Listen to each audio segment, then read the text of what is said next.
আল্লাহ আমাদেরকে পুরা রোজা সুন্দরভাবে সহিভাবে রোজা রাখার তৌফিক দান করো, বলো আমিন। আমিন। হে আল্লাহ বিসমিল্লাহির রহমানির আমাদেরকে রহিম। আযান দিছে। রমজানের মর্যাদা দেওয়ার তৌফিক দাও, আমাদেরকে ক্ষমা করে দাও, বলো আমিন। বিসমিল্লাহ। পানি খাবা? ইফতার নাও। يا نفس إن لم تظفري لا تجزعي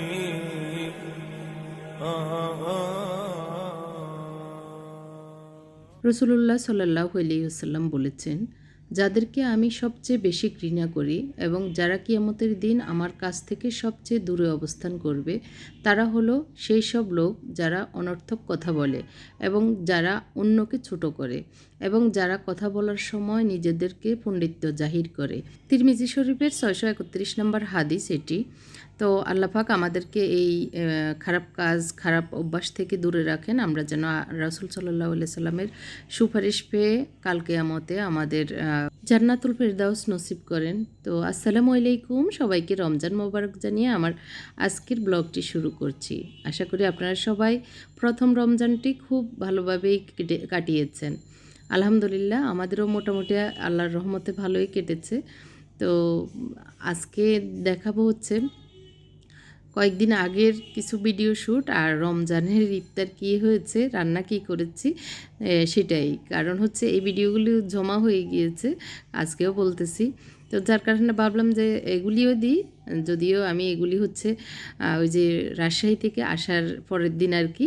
তো এই ভিডিওগুলি করে রেখেছি, তো এর সাথে আমি দিয়ে দিয়েছি গতকালকে যে আমাদের রমজান গিয়েছে, প্রথম রমজানে কি কি করেছি সেটাই, মানে কি কি রান্না করেছি। আশা করি শেষ পর্যন্ত আপনারা দেখলে ভালো লাগবে। এখন যে ব্রাশটি দিয়ে আমি বিছানাপত্র ঝাড়া দিচ্ছি, এটা অনেক ভালো, ভ্যাকুয়াম ক্লিনারের কাজ করে। তো আমার কাছে এখনও 3-4 পিস আছে, আপনারা চাইলে নিতে পারেন। এটা দিয়ে আমি এই যে দেখাচ্ছি, বেডশিট ঝাড়া দিই, তারপরে কাউন্টার টপ, তারপরে সোফার কাভার। যাদের ভিক্টোরিয়া আমার মতো ডাইনিং চেয়ার আছে, তাদের এই যে ব্রাশটা দিয়ে ময়লাগুলি সুন্দরভাবে চলে আসে, একদম ভিতর থেকে ধুলাবালিগুলি চলে আসে। তো এটা একটা ভালো দিক আর কি। তো রাতে এসে বেডশিটটা চেঞ্জ করে নিয়েছিলাম, কারণ যে বেডশিটটা পিঙ্ক কালারের ছিল সেটা ওইটা উঠাবো আবার, যেহেতু আমরা রাজশাহী যাব ভেবেছি। তো সেই কারণে এটা খোলার সিস্টেমটা একটু দেখিয়ে দিচ্ছি। যেভাবে খুলে যে ধুলাবালি একটুও ছিল না বক্সে, এখন এই বেডশিট থেকে ধুলাগুলি জমেছে। তো গত কয়েকদিন থেকে বেডশিটটা পিঙ্ক কালারে উঠাবো। তো ভাবলাম যে যেহেতু আমরা বাইরে যাব, আসার পরে উঠাবো, না হয় আবার যেটা নতুন বিছাবো সেটাতে ধুলাবালি পড়বে। এই জন্য ওটা উঠিয়ে রাতে আমি এটা বিছিয়েছিলাম। তো এখন সকালবেলা এটাই ঝাড়া দিয়ে নিচ্ছি। আর হলুদ বেডশিটটা একদম পুরনো, আর উপরে যে এখন কম্বল টাইপের আর কি, এটা কম্পিউটার কাভার। নিচের ফার্স্টটা হচ্ছে এক্সপোর্ট কোয়ালিটির সুতি কাপড় আর কি, আর উপরেরটা হচ্ছে পাড়ের। তো ওইটা এমনিতেও গায়ে দেওয়া যায়, মানে এসির নিচে, তারপরে ফ্যানের নিচে কাঁথার কাজ করে আর কি। তো সেটা বিছিয়ে দিয়েছি। তো আর এখানে একটু ফুল চেঞ্জ করছি, যেহেতু এখানে হলুদ কালারের বেডশিট দিয়েছি।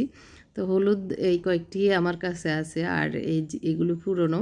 তো ভাবতেছি এটার সাথে একটু মিক্স করে এটা দিই, তো দেখা যাক কেমন লাগে এই আর কি। তো রুমের বেডশিট চেঞ্জ করলে রুমের সেটআপটা একটু চেঞ্জ করতে ভালোই লাগে। আর এই কুশন কাভারগুলিও এখনও বেশি একটা ময়লা হয়নি, তো এগুলি আর ধুবো না, এভাবে খুলে ভাঁজ করে রেখে দিব। আর এখানে কুশন কাভার চেঞ্জ করব, হলুদ টাইপের একটু কুশন কাভার দিব। যেহেতু বেডশিট চেঞ্জ করেছি, আমার মনে হচ্ছে এখানে একটু কুশন কাভারগুলিও চেঞ্জ করে দিলে ভালো লাগবে। আর এই যে বক্সটা, এটা খুলবো, কারণ হচ্ছে আমি যে পিঙ্ক কালারের কুশন কভার খাটের উপরে চিকন কোলবালিশ ছোটো ছোটো আছে, এগুলি এখানে ঢুকাবো। তো ওগুলি আর এখন রাখবো না, এর জন্য। তো এই জায়গাটাতে আমি এই বক্সটাতে আর কি গুছিয়ে রেখে দিব।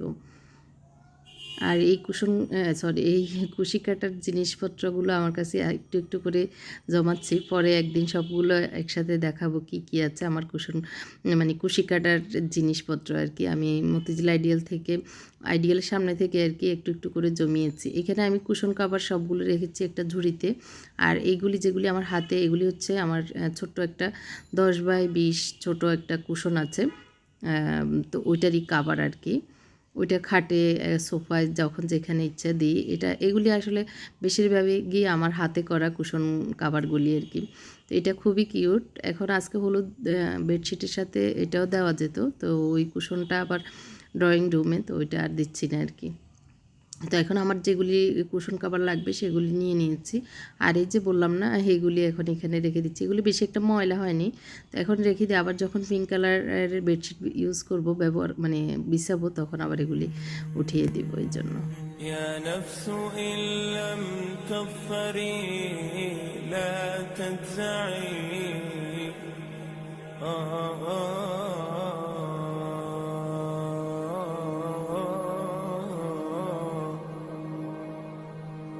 يا نفس إن لم تظفري কোথাও বেড়াতে যেতে খুব ভালো লাগে, কিন্তু বেড়ানো শেষে আসলে বাসায় যে কী পরিমাণ কাজ জমে সেটা আমরা গৃহিণীরাই আসলে বুঝি। তো এই যে আসার পরে এখন সব কিছু গুছানো, আর এমনিতে রমজান এসেছে, রমজান উপলক্ষে একটু ক্লিনিং তো করতেই হয়। তো সেই উপলক্ষ আবার এই যে চেঞ্জিং, পরিষ্কার এগুলি মানে 2 দিন থাকলেও এইগুলি একটু করা লাগে। তো সেগুলি করা, আবার লাকিজ থেকে কাপড় চোপড় গুছিয়ে মানে বের করে আবার ওর জায়গা মতো রেখে দেওয়া, এই কাজগুলি এখন আজকে করতেই হবে এই আর কি। তো এখন এই যে একটু পিঙ্কিশ আর হচ্ছে একটু হলুদ এই কুশন কাভারগুলি ছিল, এগুলি অনেক বছর আগের। আমি মালয়েশিয়া গিয়েছিলাম যখন, মেবি 2017 সালে, তখনকার আর কি। তো এটাও মালয়েশিয়া থেকে ওই সময় এনেছিলাম। এই ফ্রেমটা এখন চিন্তা করতেছি, এটার এই ভিতরের যে কাগজগুলি ছিল, প্রিন্টগুলি, তো এগুলি খুলে আমি ফ্রেমটা ধুয়ে নিয়েছিলাম। এখন ভাবতেছি আমার রুমের যে টিভি রাখার যে জায়গাটা, ওইটাতে টিভি তো এখন নেই, ওই জায়গাটাতে এটা দিব কি না। তো এখন চিন্তা করতেছি দিব কি দিব না। তো আপনারাই সাজেস্ট করেন। এটা এই যে এরকম কালারফুল আর কি, তো আমার এই যে এই জায়গাটাতে লাইটের নিচে আর কি। তো এখন দেখি যদি ভালো লাগে, আপনারা পরামর্শ দেন, তাহলে লাগাবো, না হয় লাগাবো না। তো একটা ছোট্ট প্যারাগ, স্টিলের প্যারাগ মারতে হবে, তারপর ওইটা লাগানো লাগবে। এগুলো হচ্ছে আমাদের গরম কাপড়। তো আরও 2-1টা কাপড় বাকি আছে, এই জন্য এটাকে ক্লোজ করে ঢুকাচ্ছি না আর কি। তো আগামী দিন ইনশাল্লাহ এই ব্যাগটা আগামী দিন ইনশাল্লাহ ঢুকে যাবে আলমারিতে। আর জায়নামাজগুলো রমজানের আগে সবগুলো ধুবো, এর জন্য সবগুলো একসাথে করে নিয়েছি। যদিও 2 মাস আগে ধুয়েছি, তো আরও 2 মাস হয়ে গেছে, এই জন্য ভাবলাম যে ধুয়ে দিই। আর রমজানের আগে তো এমনি জায়নামাজগুলো ধোয়া দরকার। আর এটা একটু ময়লাও হয়েছে, এটা মনে হয় ধোয়া হয়নি। তো সকালে উঠেই আমি ওয়াশিং মেশিনে বেডশিটগুলি দিয়ে দিয়েছিলাম। তো বেশি সময় লাগেনি, ধোয়া হয়েছে। এর ভিতরে এত রোদ, আসলে এই রোদে আমার সবগুলো কাপড় চোপড় মানে বেডশিট, কুশন কাভার, আবার এই রানারটাও ধুয়ে দিয়েছিলাম। তো ওইটাও শুকিয়ে গিয়েছে, এখন নিয়ে যাব। আবার না হয় রোদে রং জ্বলে যাবে। তো কিছুক্ষণ পর পরে এসে দেখতেছি আবার একটু উল্টিয়েও দিয়েছিলাম, তো যার কারণে খুব তাড়াতাড়ি শুকিয়ে গিয়েছে আমি রুমের কাজ করতে করতে। তো এখন এগুলি নিয়ে যাই, আবার ভাঁজ করে এগুলি জায়গা মতো রেখে দিতে হবে, এটা আর কি। তো এই যে ছোট্ট ছোট্ট কাজ, কিন্তু এটাও আমার কাছে অনেক বড় বড় কাজ মনে হয়। এখানে 2 সেট বেডশিট আর কি। তো একটা হচ্ছে প্রিন্টের, আর একটা হচ্ছে এক কালারের। তো আর এগুলি হচ্ছে মানে রাগের আর কি, একদম নরম কম্বলের, খুবই আরামদায়ক এগুলি। তো এগুলি সবগুলি এই যে শুকিয়ে একদম ইয়ে হয়ে গেছে, মসমসে। তো এখন আমি এগুলি ভাঁজ করে নেওয়ার পালা। তো সবগুলি ভাঁজ করে নিব। এখন যেগুলি আগে লাকিজটার জামা কাপড়গুলি বের করে নিই, কারণ খুশি আছে, খুশিকে দিয়ে লাকিজটা একটু উঠিয়ে নিতে হবে বাথরুমের উপরে যে ফল ছাদ সেটাতে আর কি। তো এই কাপড়গুলি আর 2-1টা কাপড় বাকি আছে, না হয় এই যে ব্যাগটাও উঠিয়ে নিতাম আর কি। তো এই লাকিজটার ভিতরে যেগুলি আমি ইয়ে থেকে এসেছি, রাজশাহী থেকে, এগুলি আমাদের সবার কাপড়ই এক লাকিজে নিয়েছিলাম। তো আমারগুলি একদম নিচে ছিল, ওগুলি বের করে নিচ্ছি। আর এই তো শেষ। এখন খুশিকে বললাম একটু উঠিয়ে দাও এটা। তো খুশি আসলে 2বারই আসে, ও একদমই স্লো। মদিনা যেরকম একদম জটফট কাজ করে ফেলতো, খুশি পরিষ্কারের দিক দিয়ে একদম 100% বলবো অনেক ভালো। কিন্তু খুবই স্লো। তো তারপরেও এখন স্লো হলেও আমার মানে কাজ পছন্দ হয়, সেজন্য ভাবলাম যে একবার আসুক, দুইবার আসুক, ওর মতো করে ও করুক, আমার কাজ হলেই হলো, এই আর কি। তো এই যে স্কার্ফ অনেকগুলো নিয়ে গিয়েছিলাম, 2-3টাই ইউজ হয়েছে, তো আরগুলি তো ইউজ হয়নি, তো আবার রেখে দিচ্ছি।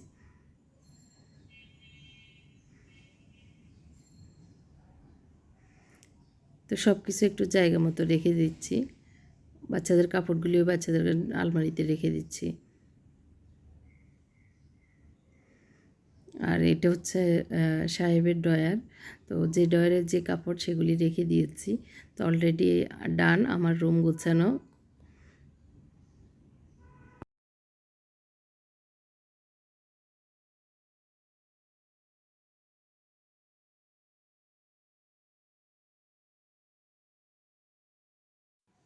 তো আসলে রাজশাহী থেকে আসার পর থেকেই পেটের অবস্থা ভালো না, ফুড পয়জন হয়েছে, খুব গ্যাস হচ্ছে, আর মানে পেট জ্বলতেছে, মনে হয় পেটে আগুন লাগাই দিছে এরকম মনে হচ্ছে। তো আমার সাহেব আবার এই যে ইসবগুলের বসি এনেছে, তো এগুলি ইবনে সিনা কোম্পানির, ভালোই। তো সুগার ফ্রি। তারপরে আমার মনে হচ্ছে একটু, যেহেতু পেট জ্বলতেছে, তো একটু ইয়ে দিই, গ্লুকোজ। তো এখানে আমি গ্লুকোজ 2 চামচ দিয়ে দিচ্ছি, আর একটা বরফ দিয়েছি, ঠান্ডাও খেতে ইচ্ছে করছে খুব, মানে ওই সময় আর কি, আরও কয়েকদিন আগের, রোজার আগের কথা এটা। তো ভালো করে মিক্স করতে হয়, ইসবগুলের বসি তো ভালো করে মিক্স করে, আর আমি ভিজিয়ে রাখবো না, ইনস্ট্যান্ট খেয়ে ফেলবো আর কি। একটু দেখিয়ে দিচ্ছি, ইবনে সিনা কোম্পানির মানে সুগার ফ্রি আর ইসবগুল প্লাস। এটা খেতে খারাপ লাগেনি, ভালোই লেগেছে, বোঝাই যায়নি ইসবগুলের বসি খাচ্ছি।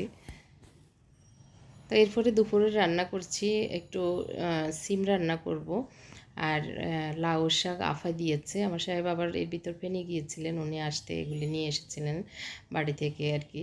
বাড়ি থেকে বলতে আমার শ্বশুরবাড়ির আমার পাশুড়ে এনেছিলেন বাড়ির সবজি, আর আফা দিয়েছে একটু বাড়ির সবজি আর কি। তো এখানে লাউ সবজি কুটে সুন্দর করে দিয়েছিল আপা। তো আমি একটু আলু দিয়ে লাউ শাক ভাজি করছি। তো এই পাতিলে একটু সিদ্ধ বসিয়েছিলাম আলু, তো তার সাথে শাকটাও দিয়েছিলাম, আর পাশে আমি তেলে সব কিছু, মানে পেঁয়াজ রসুন, একটু পেঁয়াজ কাঁচামরিচ এগুলি দিয়ে ভেজে তারপরে দিয়ে দিয়েছি। আর এদিক দিয়ে সিমের জন্য যে মশলাপাতি কষিয়ে নিয়েছিলাম সেগুলিও হয়েছিল। এর ভিতরে আমার রান্নাও শেষ, মাছ ভুনা, সিম রান্না, সিম দিয়ে একটু কলা দিয়েছিলাম 1-2টা, আর এই তো শাক ভাজি, 3 তরকারি আমাদের আজকের দুপুরের খাবার। আর আমার প্রিয় গাছগুলি একটু আপনাদেরকে দেখিয়ে দিচ্ছি। কাঁচামরিচ একদম পেকে গিয়েছে, আর একটা কাঁচামরিচ গাছ আসলে নষ্ট হয়ে গেছে। আমরা যে রাজশাহী গিয়েছিলাম 2 দিন, মনে হয় রোদ বেশি লেগেছিল, তো ওইটা মনে হয় মরে যাবে। তো এখন আপাতত একটা গোলাপও ফুটেছে, দেখতে পাচ্ছেন। আপাতত এভাবে রেখেছি, যখন যেভাবে আসলে ভালো লাগবে। আজকে প্রথম রোজায় আমরা যা যা করবো আর কি, ইফতার এবং রান্না রাতের খাবারের জন্য একটু রেডি করে নিয়েছি, বেশি কিছু না। সিম দিয়ে আলু দিয়ে রান্না করব, বেগুন পাতলা করে কুটে নিয়েছি, পেঁয়াজ আদা রসুন পেস্ট, এখানে একটু গরু গোশত রান্না করব আলু দিয়ে, আর এখানে এই যে মাছের কান আর লেজ দিয়ে সবজিটা রান্না করব। মশার ডাল ভিজিয়েছি, এখন একটু পেস্ট করব, আর আলু গরু গোশতের জন্য কুটে নিয়েছি, টমেটো, মানে এখানে ধনিয়া পাতা কাঁচামরিচগুলি পেস্ট করব এখন। তো আর হচ্ছে এখানে ছোলা সিদ্ধ দিয়েছি, একটু বেকিং পাউডার লবণ দিয়ে আলু আর ছোলা আর কি। তো একটু নেড়ে দেখাই।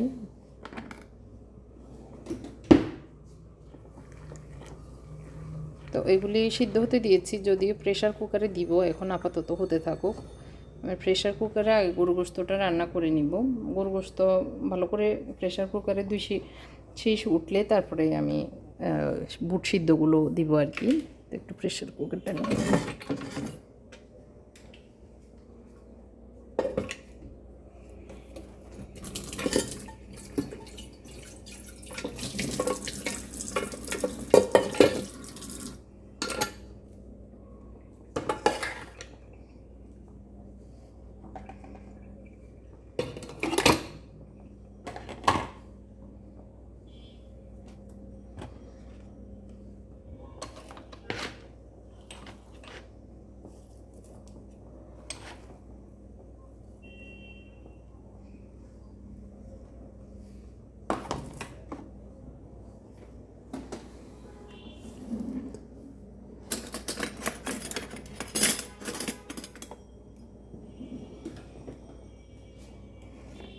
তো গরু গোশতে দিয়েছি পেঁয়াজ আর হচ্ছে আদা রসুন পেস্ট আর একটু দিই। এখন দিয়ে দিব হলুদ মরিচ লবণ। তো গোশতটা একবারে বসিয়ে দিচ্ছি, দেখতে পাচ্ছেন আলুও দিয়ে দিয়েছি। এখন পরিমাণ মতো লবণ, পরিমাণ মতো হলুদ, মরিচ গুঁড়ো এবং জিরা ধনিয়া গুঁড়ো একসাথে দিয়ে দিচ্ছি। এখন আমি চুলায় বসিয়ে দিব, একটু সরিষার তেল দিয়ে দিচ্ছি। সরিষার তেল দিয়ে গরু গোশতটা রান্না করি। আর এখানে যদি পাঁচফোড়ন মশলা দিই, মানে আমি গরু গোশতে একটু পাঁচফোড়ন মশলা দিই, তো ওইটা দিলে আমাদের কাছে ভালোই লাগে গরু গোশতটা। এর ভিতরে ছোলাটা মানে ফুটে উঠেছে। আর এখন গরম মশলাগুলি একটু একে একে দিয়ে দিচ্ছি। এলাচ, দারচিনি, তেজপাতা, একটু জয়ফল, জয়ত্রী একটু দিয়ে দিচ্ছি।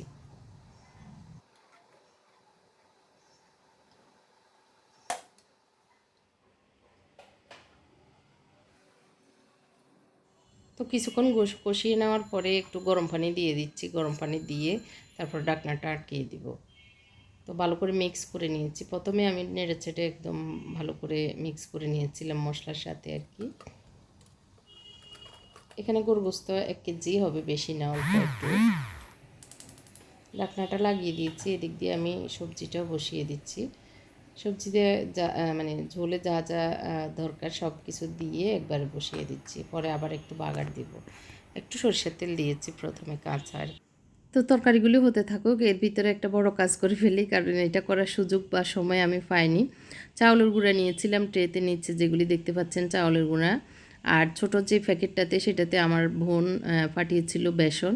তো সেগুলি এক বইমা আগেই গুছিয়ে রেখেছি, আপনারা দেখতে পেরেছেন, আরেকটা ভিডিওতে দিয়েছিলাম। এখন যে প্যাকেটটা থেকে আমি ছেলে নিচ্ছি সেগুলি হচ্ছে কেনা। তো এই যে কেনা, তারপরে আমার বোনের দেওয়া এগুলি, চাউলের গুঁড়া, একটু ময়দা, সব কিছু ব্যালেন্স করে আমি একটা মিক্সার তৈরি করে নিচ্ছি। তো ভালোই আমার বরকত হচ্ছে, কারণ এত বেসন তো আমাদের খাওয়া হবে না। এমনিতে এই বছর আমাদের প্ল্যান হচ্ছে ভাজা পোড়া একটু কম খাবো। তারপর আমার ছেলেরা বলতেছে না, তা হবে না, আপনারা ডায়েট করলে করেন, আমাদের জন্য করতে হবে। তো এই আর কি, দেখা যাক। তো করলে অল্প স্বল্প করব। তো বেসন বেশি হয়ে গেছে আর কি। আচ্ছা, দেখা যাক। এগুলিকে এখন কালকে আমি রোদে দিব, আজকে তো আর রোদ চলে গেছে। তো আজকের পরিমাপে আমি এখান থেকে নিয়ে নিচ্ছি, একদম ভালো করে মিক্স করে নিয়েছি। আর এই মিক্সারটা আমি যখন করব তখন আর বাকি হলুদ, মরিচ, লবণ, তারপরে বেকিং পাউডার এগুলি দিব যখন, যতটুকু পরিমাপ করব আর কি। এখানে আর অন্য হলুদ, মরিচ এগুলি আর দিইনি, কারণ এগুলি দিয়ে আমি হয়তো অন্যান্য মানে রেসিপিও করতে পারি। তো এই জন্য আর মিক্স করছি না, মানে মশলাপাতি। তো ভালো করে যে পুরো জায়গাটা ভরে গেছে। তো প্রায় আধা ঘন্টার মতো আমার এই কাজে সময় লেগেছে। তো এগুলি তারপরে একটা কাজ কমপ্লিট হয়েছে, এটা আর কি। তো গরু গোশতটা হয়ে গিয়েছে, আমি চুলাটা অফ করে দিচ্ছি। আর এই যে দেখাচ্ছি, অফ করে দিয়েছি অলরেডি, যার কারণে ঢাকনা খুলেছে, একদম নরম হয়ে সফট হয়ে গিয়েছে। সিমটা হচ্ছে। আর বুট সিদ্ধটা আসলে পাতিলেও হয়ে গিয়েছে, গত রাতে ভিজিয়েছি তো সুন্দরভাবে ভিজেছে, যার কারণে একদম সফট হয়ে নরম হয়ে গেছে। আর প্রেশার কুকারে দেওয়ার দরকার হয়নি। আমি একটু টাইমটা দেখিয়ে দিচ্ছি। 4:45 বাজে। আমার মোটামুটি অনেকগুলো কাজ শেষ। এখন শুধু বুট ভাজবো, বেগুনি বানাবো আর পেঁয়াজও বানাবো। তো পেঁয়াজুর ডালটা যে ভিজিয়ে রেখেছিলাম একটু, এখন হ্যান্ড ব্লেন্ডারে পেঁয়াজুর ডালটা পেস্ট করে নেব। তো ধনিয়া পাতা দিয়ে এই তো ইয়েটাও নামিয়ে নিচ্ছি, সিমটাও নামিয়ে নিচ্ছি, একটু ভাগার দিব পরে। আর এই তো ছোলার নিচের যে আগুন জ্বলতেছে সেটা অফ করে দিচ্ছি। এখন আমি বেসন যতটুকু আজকে পরিমাণ নিয়েছি, এখানে বেকিং পাউডার, আদা রসুন পেস্ট, একটু ফুড কালার, জিরা ধনিয়া পাউডার, একটুখানি হলুদ, লবণ, মরিচ এগুলি দিয়ে দিচ্ছি। লবণটা আসলে বক্সে নিতে হবে নাই, এর জন্য এখান থেকে লবণ দিয়েছি পরিমাণ মতো। আসলে বেগুনি, তারপর পেঁয়াজু, এই জিনিসগুলির রেসিপি দেওয়ার মতো কিছুই নেই। এগুলি কমন খাবার আমাদের বাংলাদেশের, সবাই কম বেশি সবাই পারে। তো কারো রান্নার ধরন মানে এক একজনের রান্নার ধরন এক এক রকম। তো যে যেভাবে আসলে করতে সুবিধা বোধ করে সেভাবে করে। তো এই যে আমি পাতলা করে ডোটা তৈরি করে নিচ্ছি, একটু ভিজুক। এর ভিতরে আমি আসর নামাজটা পড়ে আসবো। আর একটু গুছিয়েও নিয়েছি। এরপরে নামাজ পড়ে এখন এসেছি ব্লেন্ডারে, একটু হ্যান্ড ব্লেন্ডারটা নিচ্ছি, পেঁয়াজুর ডালটা একটু চপ করে নেব। এর ভিতরে আসর নামাজ পড়ে কতক্ষণ গড়াগড়িও করে এসেছি, কারণ এখনও সময় আছে অনেক। তো হ্যান্ড ব্লেন্ডারটা অনেক দিন ইউজ করা হয়নি, এর জন্য চেক করে নিচ্ছি, কারণ এটা ইউজ করার মতো কিছুই ছিল না এই জন্য। তো যাই হোক, এভাবে আমি ফাতিলে মানে যেই বক্সে ভিজিয়েছি ওই বক্সে ব্লেন্ড করে নিচ্ছি। এইভাবে আমি ঢাকনা দিয়ে এটার ভিতরে রেখে দিব। আজকের পরিমাপে যতটুকু লাগবে ওইটুকু নিয়ে নিয়েছি। আর এদিক দিয়ে আবারও ওই যে কাঁচামরিচ হ্যান্ড ব্লেন্ডারে একটা আমি এটা বক্স আর কি লম্বা ঢাকনা সহ আর কি, তো ওইটার ভিতরে নিয়ে নিচ্ছি, ব্লেন্ড করে নিচ্ছি আর কি। তো আবার ঢাকনা দিয়ে আমি এটা ফ্রিজে রেখে দিব। তো একটু পানি বেশি হয়ে গেছে আমার মনে হচ্ছে। তারপরেও সবগুলো একসাথে বড় বড় একদম মানে যেগুলিতে ঝাল নাই ওই মরিচগুলো আর কি, তো যার কারণে একটু কষ্ট হচ্ছে, সময়ও লেগেছে। তো তারপরেও পেস্ট করে নিয়েছি, করে নেওয়ার পরে পেঁয়াজুতে এখন ওই যে যা যা দেওয়া দরকার সবগুলো দিয়ে দিয়েছি।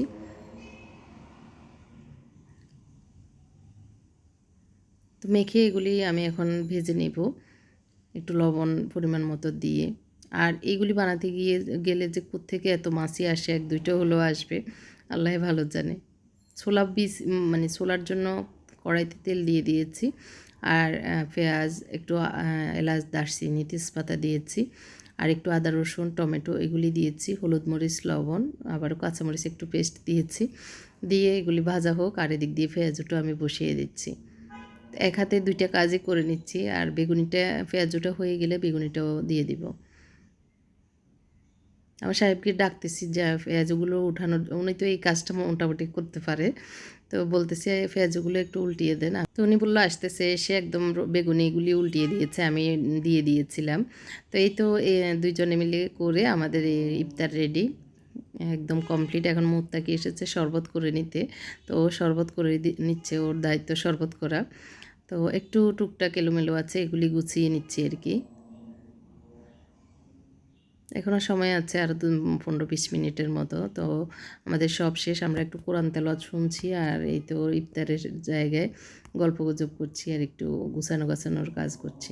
আপনাদের সবার কাছে একটা রিকোয়েস্ট থাকবে, রমজানের প্রথম দিন আমার এক প্রিয় বোন, প্রিয় ভিউয়ার্স, উনি খুব অসুস্থ, হসপিটালে আছেন, মগবাজারের একটা হসপিটালে।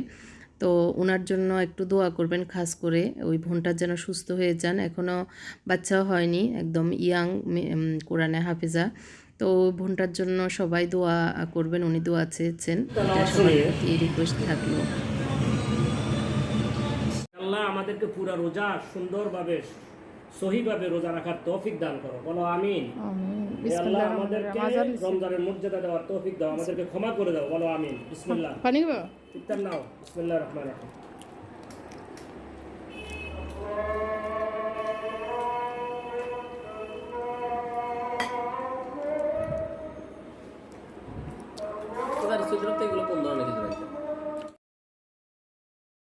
তো আলহামদুলিল্লাহ প্রথম রোজার ইফতার কমপ্লিট করে নিয়েছি। আল্লাহর দরবারে শুকরিয়া, একটা রোজা হলেও পার করতে পেরেছি সুস্থভাবে আল্লাহর রহমতে।